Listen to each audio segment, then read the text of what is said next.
How many times had I endured such cutting remarks? It seemed as though my worth was constantly questioned, my abilities scorned. I had entered into marriage with sincere affection, believing in the promise of happiness together. But as time wore on, that love faded into the ether. Instead, my husband's authoritative demeanor grew more pronounced with each passing day, burdening me even with the care of his own mother. I found myself teetering on the precipice of both physical and emotional exhaustion. If this trajectory persisted, I feared for my sanity. Yet in my darkest moment, an unexpected beacon of support emerged. My own mother-in-law, the very person whose care had become an additional weight on my shoulders. I'm happy to rewrite it for you. My name's Mary Wagner, and I'm 30 years old. After finishing university, I landed a job at a publishing company. However, I bid farewell to my career upon tying the knot, embracing the role of a full-time housewife. Friends often express their envy, assuming I must lead a charmed life. How fortunate you are to be a homemaker. Your husband must be quite successful, they remark. But the truth is, my married life lacks the joy they envision. In fact, it feels more akin to a descent into the depths of despair. The root cause of my unhappiness. My husband Jack. Our paths crossed in the workplace, and after 2 years of courtship, we exchanged vows. Jack, 3 years my senior, possessed a reserved demeanor, and we weren't exactly the epitome of affectionate partners. Nonetheless, I was drawn to his steadfast sense of self and mature demeanor. I envisioned a tranquil, content life together. That was my hope, at least. Once we exchanged vows, Jack's demeanor underwent a stark transformation. Frankly put, he adopted a patriarchal stance. I came to this realization mere days into our marriage. At Jack's behest, I embraced the role of a full-time homemaker, throwing myself into domestic duties from the onset of our union. On that particular evening, I diligently prepared dinner, eagerly awaiting Jack's return. He arrived home a tad after 7 p.m. Upon surveying the meal laid out before him, his voice erupted with dissatisfaction. "What's this?" he barked. "It's a casserole with salad and a side of soup," I responded hesitantly. "Don't toy with me. If you're catering to your weary husband, it ought to be a lavish spread. Your past successes are no excuse. How can you falter at such basic tasks? You're utterly incompetent as a woman. Utterly." "You could have said that differently," I murmur, my troubled expression met with Jack's glare. Suddenly, he hurls the dish of salad to the floor. A startled scream escapes my lips. "What? It's because you, as my wife, can't even manage the basics, isn't it?" Jack interjects sharply. I made my expectations clear. There's no need to disrespect the food like that. Shut up. Instead of making excuses, use that deficient brain of yours to consider how to better fulfill your role as my wife, you fool. It's the first time I've been called that. Sure, I've faced reprimands from my parents, arguments with my brother and friends, but never have I been subjected to such cruelty, especially from the man I love. It's only been a few days since our wedding. I never imagined he would react so harshly over a dinner choice. Nevertheless, as a housewife, I remain financially reliant on him. I can't risk defying my husband. As a newlywed, my utmost desire is to avoid upsetting him. Since that incident, I've been tiptoeing around him, careful not to trigger his anger. I meticulously ironed every piece of laundry, prepared the simplest of meals like loaded potato soup, and seasoned side dishes to perfection. Not a single hair must be left on the floor. Under this constant pressure, my nerves fray. Yet his patriarchal control only tightens. "There's a crease in this shirt sleeve. Can't you see?" he berates. "I am sorry. I'll iron it right away," I stammer. "I'm already running late for work." "You're always so slow," he complains. "I'll hurry," I assure him. "You won't have time. You're insufferable in the morning." "How much more do you want to upset me, you incompetent woman?" he snaps. "I'm sorry. Truly deeply sorry. I apologize, my voice trembling." Whenever I erred, I instinctively lowered my head in apology, a practice enforced by my husband. Depending on the gravity of my mistake, the depth of my contrition varied. Sometimes a mere bow would suffice for forgiveness, but for more serious transgressions, kneeling was required. And in moments of repeated mistakes, he would ominously present me with a completed divorce document. It's astonishing how quickly one can become accustomed to such treatment. After a year of enduring this cycle, I began to internalize a sense of utter worthlessness. Yet I couldn't bear the thought of divorce, especially in my current state of unemployment. I couldn't shatter my parents' joy over our marriage by admitting to such a failure, especially not after such a short time. The prospect of enduring perpetual reprimand from my husband filled me with despair for the future. As usual, I was in the midst of preparing dinner, anticipating his return. My daily ritual involved completing the meal by 7 p.m., ensuring it was ready for him to enjoy whenever he arrived. The moment the front door creaked open, I began setting the table. If I failed to finish before he sat down, it would inevitably lead to another round of apologies. Typically, my husband would take his seat in silence, but on this particular day, something felt different. As he loosened his tie, he initiated a conversation. "Mary, we're moving to my parents' house this weekend." I paused, puzzled.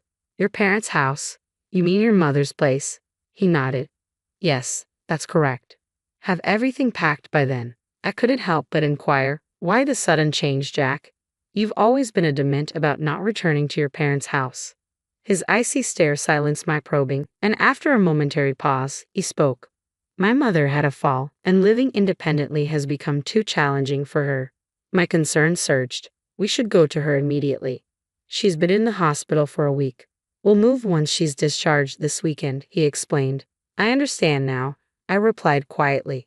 "But why the sudden change? You've always resisted returning to your parents' home." "Can you guess why?" he remarked with a chilling edge. "I can't deny the allure of potential inheritance," he confessed, his tone betraying a hint of satisfaction. "You see, my father was an ordinary man, but my mother's family is wealthy. She has a substantial amount of money." "What does that have to do with her current situation?" I questioned. His lips curled into a calculating smile. "If I play the devoted son during this ordeal, perhaps I'll be in line for a significant inheritance. If we, as a couple, rush to her side, I'm confident she'll be inclined to bestow the entire inheritance upon us." "Isn't that a bit disrespectful?" I dared to question. "Shut up. You're being supported by me, so just listen quietly," he retorted sharply. "I am sorry," I stammered, cowed by his outburst. The air was thick with tension as his words echoed in the room, leaving me feeling small and powerless. Instinctively, I offered my usual apology. With a triumphant air, he declared, "Listen, from now on, you'll be taking care of my mother. You'll work as a maid in my parents' house for the rest of your life." I faltered at his words. Is that what you mean?" I ventured to ask, but he cut me off sharply. "Don't argue. Who do you think is providing for your current lifestyle? It's all thanks to me, isn't it? Depending on how well you care for my mother, our inheritance could be affected. So don't neglect your duties. Understand?" Pressured to respond, I murmured softly, "Yes." His satisfaction evident, he flashed a smug smile before beginning his meal. "Forcing me into the role of caregiver solely for the sake of his mother's inheritance, my husband doesn't regard me as his wife. To him, I'm merely a housemaid." Though I was aware of this truth, hearing it explicitly was a jolt to my senses. Yet I lacked the courage to challenge him. In a way, I felt as though I had been brainwashed, my own aspirations erased. The following day, following my husband's orders, I started packing our belongings. A week later, as directed by him, we relocated to my mother-in-law's residence, coinciding with her discharge from the hospital. On the day of her discharge, Jack didn't show up at the hospital, citing work obligations. Consequently, I was the one accompanying my mother-in-law home. During our journey back, she offered an apology. "Mary, I'm truly sorry. It's because of me that you're going through all of this. Don't worry about it. As a housewife, if I can lend you support while being at home, then nothing could be more important," I reassured her. "Thank you. But are you not bothered by how sudden this all is?" she inquired. "Well, the packing was a bit rushed, I suppose," I admitted. "I can imagine. Even I was taken aback by Jack's decision to move in with us. I wonder what prompted him to do this so abruptly." "Mary, have you heard anything?" she pressed. "No, I haven't heard anything," I replied softly. It wasn't surprising that my mother-in-law found the situation peculiar. Jack had always harbored a dislike for her, often expressing his grievances with remarks like, "She's a nuisance and I'd rather not be around her." Yet he swiftly moved in with her upon her hospitalization, driven by the prospect of her inheritance. To be honest, I was startled by Jack's sudden change in behavior. However, I couldn't bring myself to disclose the truth to my mother-in-law. Striving to maintain composure, I concealed my inner turmoil. Thus began my life as a caregiver, navigating the unfamiliar responsibilities alongside the household chores in the spacious family home. Even amidst our return to his parents' residence, Jack's domineering demeanor remained unchanged, subjecting me to verbal abuse almost daily. In my mother-in-law's absence, there was no respite from the demands of housekeeping and caregiving, and my days were consumed with ceaseless activity from dawn till dusk. This routine persisted for about a month until one day, while I was attending to my mother-in-law's needs, she expressed her concern. "Mary, have you lost weight again?" "No, no, please don't worry about it, Mother," I reassured her. "Are you certain? I noticed the same thing when you first moved in. You seemed much more fatigued compared to when you were newlywed," she remarked. She was correct. Over the course of our year and a half of marriage, I had shed 15 pounds. It wasn't due to skipping meals, but rather a diminished appetite and a lack of leisurely dining time. My mother-in-law discerned the changes in me, ones that even Jack hadn't noticed. Simply that acknowledgement eased some of my loneliness. Wanting to alleviate her concerns, I mustered a smile. "Don't fret over me, Mother. Just sharing these conversations with you each day brings me joy. Mary, let's steer away from this gloomy talk. Shall I attend to your other hand, Mother?" I suggested, attempting to lighten the mood.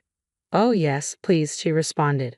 Just as I began to assist her, my phone abruptly rang. "It seems to be Jack," my mother-in-law observed, causing my body to stiffen. Jack insisted I answer his calls promptly.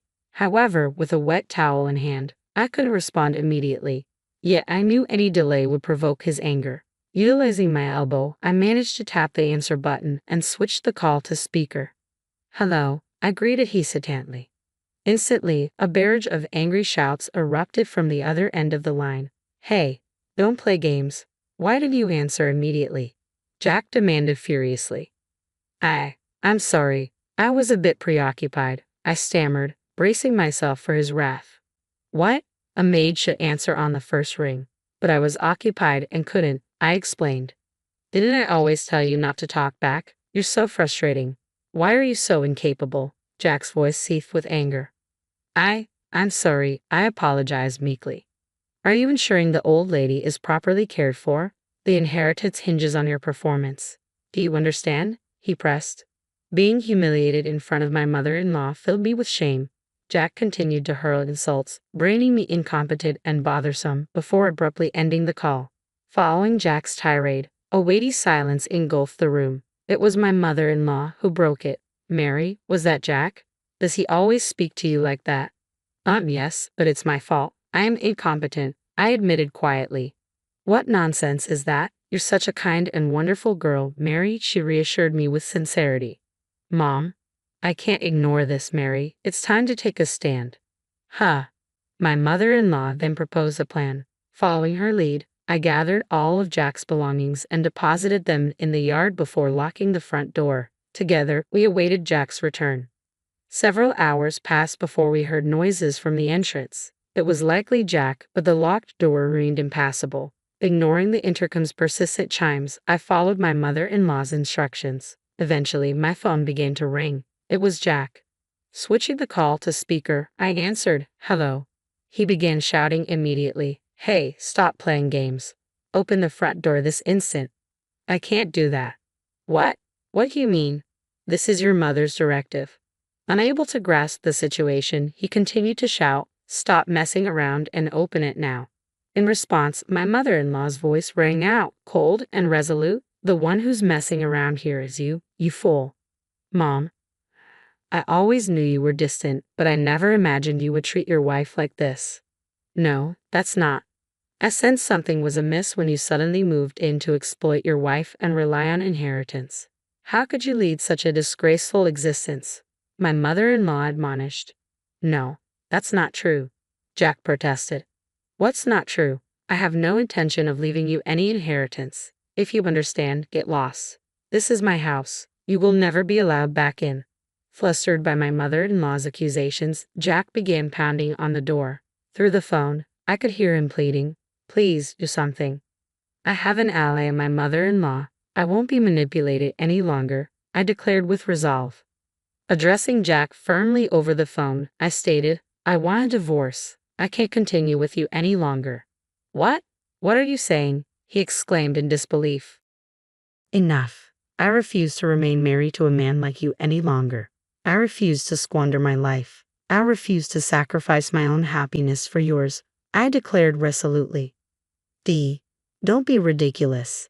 You can't live without me, Jack protested. There's nothing I can't handle. No matter how difficult it may be, it's preferable to being with you. I will conquer any obstacle. I no longer require your presence in my life. I refuse to tolerate garbage like you, I retorted firmly. With that, I abruptly ended the call and blocked his number. His shouts could be heard from outside, eventually turning into cries of despair. My mother-in-law reported his disturbance to the authorities. Due to his disruptive behavior, he was escorted away by the police. Using the divorce papers he had previously provided, I initiated formal proceedings to end our marriage. Additionally, I pursued legal action against him for the mental and physical anguish he had caused me.